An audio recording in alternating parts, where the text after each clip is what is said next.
Hello, today I'll be answering a question that I've had for a while. Can you perform a relative compression test using a GM battery current sensor like this one here? At this point I do not know the answer, so I will walk you through my procedure to test this hypothesis. Hopefully you will learn more about the benefits of a relative compression test and how a battery current sensor works. Before we dive into the GM current sensor, we must first define a relative compression test. When you think of a compression test, you probably envision using a tool like this, with a pressure gauge and a fitting to tap into the combustion chamber. However, in a relative compression test, we will use an inductive amp probe, like this one here, and a digital storage oscilloscope, or DSO, such as this one here. With these two tools, we can indirectly measure cylinder compression relative to each other. With these tools, we can monitor starter amp draw during cranking to give us our readings. To better understand the relative compression test, we must first discuss some theory. According to Ampere's law, the magnetic field in space around an electric current is proportional to the electric current, which we measure in amps. Now, in other words, if we increase electrical current flowing through a wire, we will increase proportionally the magnetic field around it. Any wire with current flowing through it produces a magnetic field, and if we increase that current, we will increase the magnetic field around it. Here's a visual demonstration. So assuming both blue wires are the same, if we have current I going through wire, blue, then we know that magnetic field B, shown in red, will be proportional to current I. B, magnetic field, is proportional to I, current. If we increase current I, we will therefore increase magnetic field B. Now, understanding Ampere's law, we can better understand how a current probe or a current meter will work to measure the amperage flowing through a wire.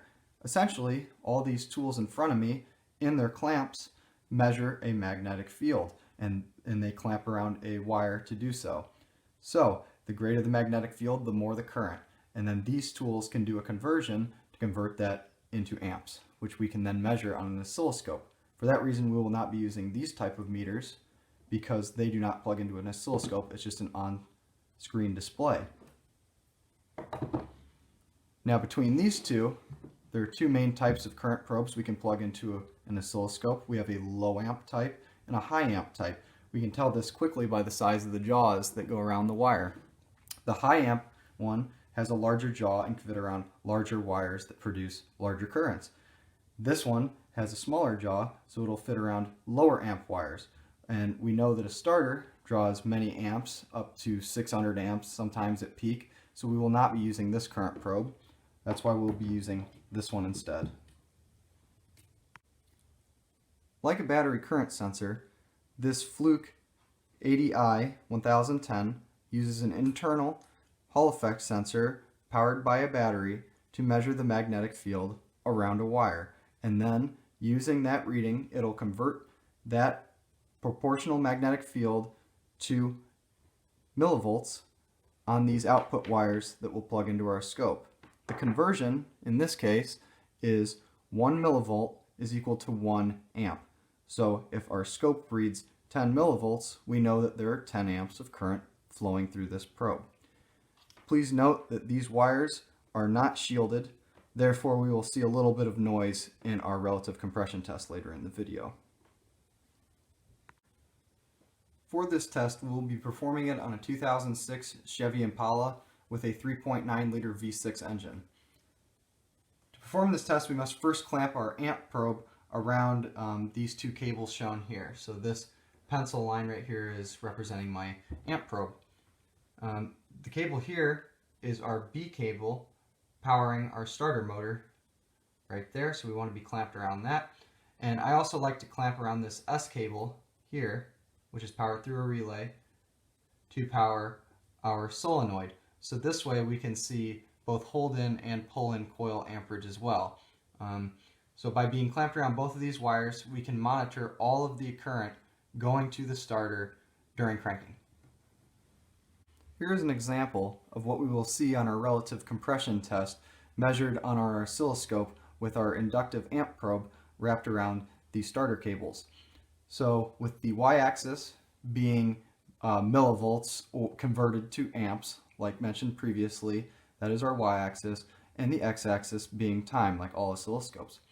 So at first, before cranking, we will be at near 0 amps, and then as we start to crank, we will see a very large current increase, up to 600 amps potentially. The reason for this is, as we know, an electric motor at rest has very little resistance, close to 1 ohm. However, as we start cranking more, we will decrease our amperage due to counter-electromotive force, also known as electrical back pressure, simplistically. So we will decrease our amperage then, and we will see compression pulses of each cylinder. So as the cylinder nears top dead center, we know that the cylinder pressure increases, therefore puts more mechanical resistance on the crankshaft and thus the starter. So we will see near top dead center, we will see an increase in amperage, and near bottom dead center, we will see a decrease in amperage until our next piston begins to near top dead center. The benefits of a relative compression test for diagnostics is first that it's easy and quick and non-invasive. In other words, we don't have to take anything apart. Secondly, and more importantly, we can compare each cylinder peak and trough to each other relatively. Therefore, if, for example, if we had a leaking exhaust valve or a burned exhaust valve, we may, for example, see this cylinder peak to be lower than the other ones. And then from that, we can quickly determine that we have an engine mechanical problem causing low compression on one or more cylinders, for example. And if we wanted to determine which cylinder that is on specifically, another thing we can do is use an inductive secondary ignition pickup, such as this one here, that clamps around the spark plug wire. And we will connect this to a second channel on our oscilloscope as we do our relative compression test. And for example, if we clamp this on cylinder 1, if we know the firing order of the engine, we can then see this spike, the voltage spike of the ignition on cylinder 1. Say it's this one. Then we know, using the firing order, what the next following cylinders are. And that is how we can identify which cylinder is which in a relative compression test, in case you were wondering. One other thing, the reason we see I drew this corner in here is that will be our small spike, our amperage spike from our hold-in and pull-in coils in the starter solenoid. So that's the reason that is there. I will now perform an example compression test on the Impala. So I have my oscilloscope set up, and on channel 1 I have my inductive current probe around my starter cables, right near the battery current sensor actually. And this, following conventional current flow, make sure you have the clamp on there correctly, because it is polarity sensitive, and I do have current flow going this direction. And on channel 2 I have my secondary ignition pickup on cylinder number 2. The firing order on this vehicle is just 1, 2, 3, 4, 5, 6, making it very simple to identify which cylinder is which, and that ground is for the secondary ignition probe. So I will now crank the vehicle in clear flood mode, meaning that the accelerator pedal position will be between 90 and 100% to cut off fuel to the cylinders. Therefore, the engine does not start during this test. You could also pull the fuel pump relay.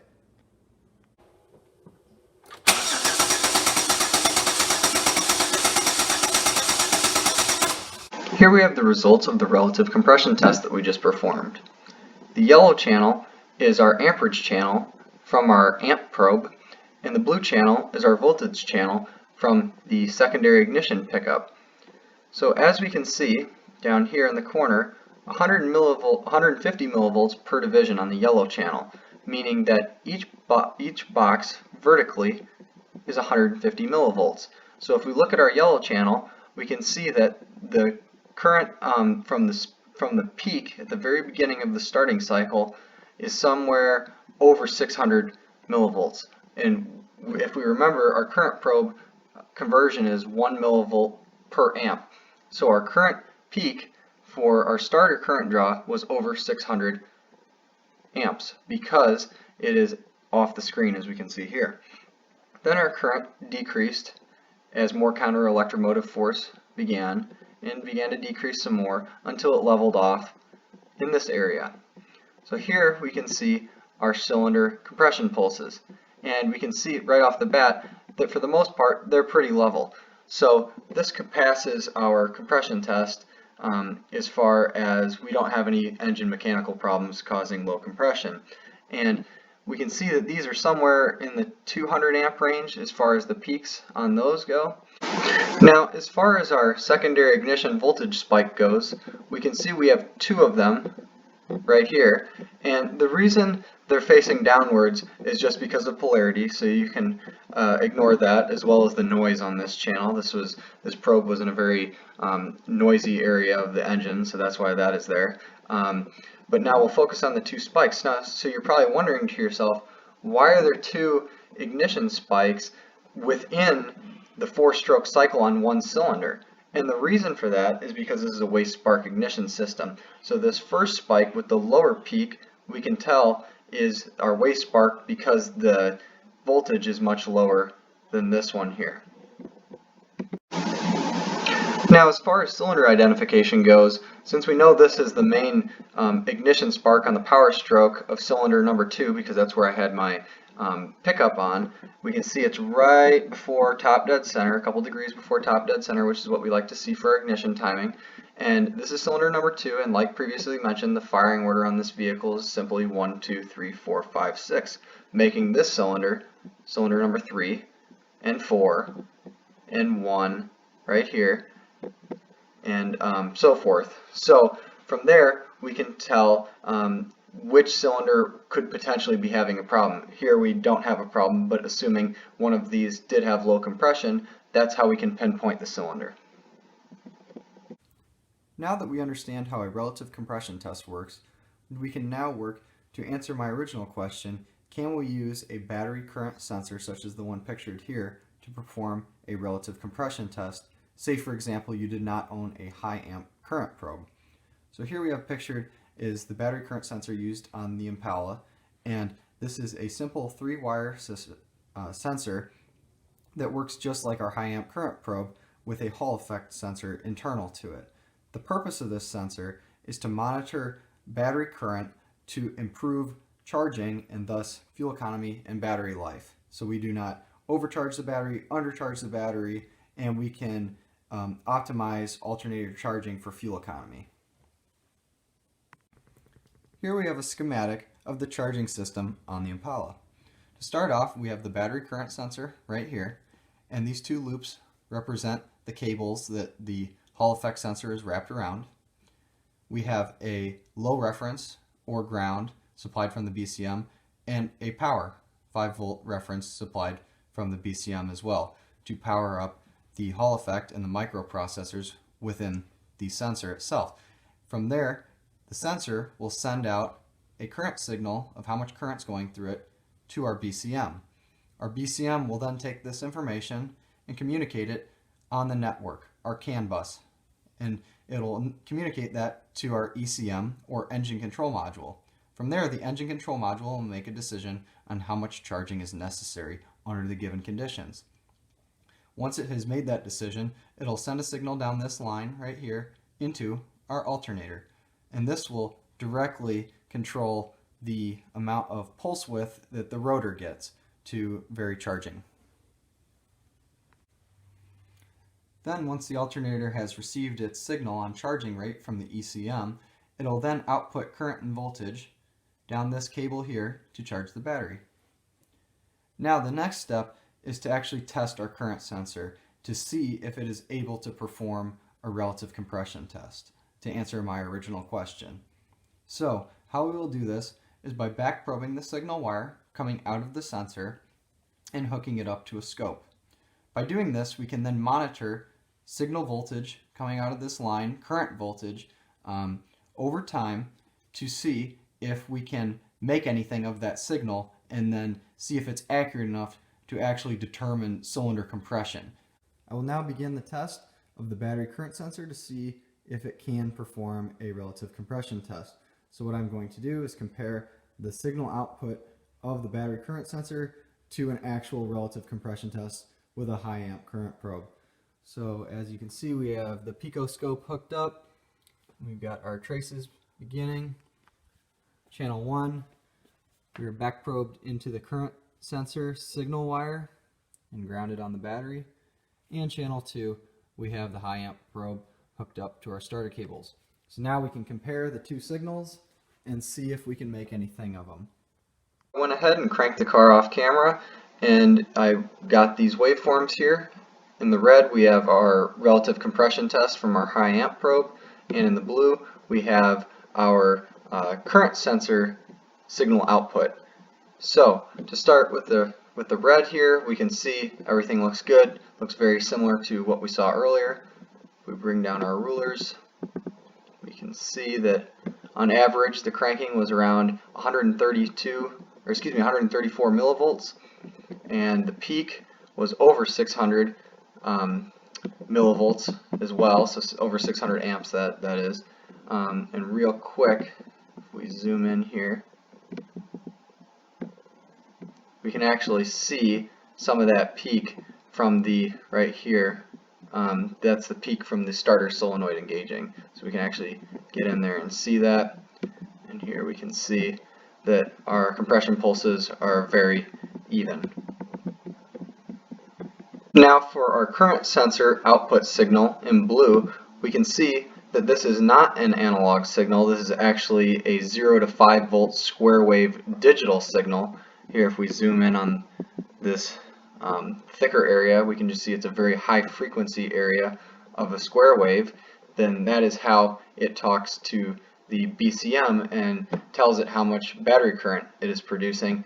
And more specifically, how it does this is it changes pulse width or duty cycle, if that helps. So the duty cycle, we can see here during cranking, is a much smaller percentage, okay, on the peaks than the duty cycle when not cranking.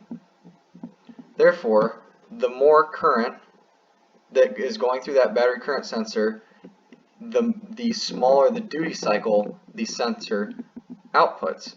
So we can actually see that here. That's why during cranking between here and here, we have a smaller duty cycle. Now what this sensor does is it'll just change the duty cycle between 5 and 95% to communicate. And again, the lower the duty cycle, the more the current. Okay, so now if you're thinking what I'm thinking, this blue waveform, the signal output from our current sensor, is great for a computer to read, the changes in duty cycle that is, but for us visually it doesn't really mean much. We can't really say with any degree of accuracy how much that duty cycle is changing enough to see any changes in compression. So what we'll do is there's actually a tool in Picoscope. So if I go up to the toolbar, and I don't know why, but my screen recording device makes this invisible for you guys, but what I'm doing is I'm clicking on math channels right now, and then I made a duty cycle channel.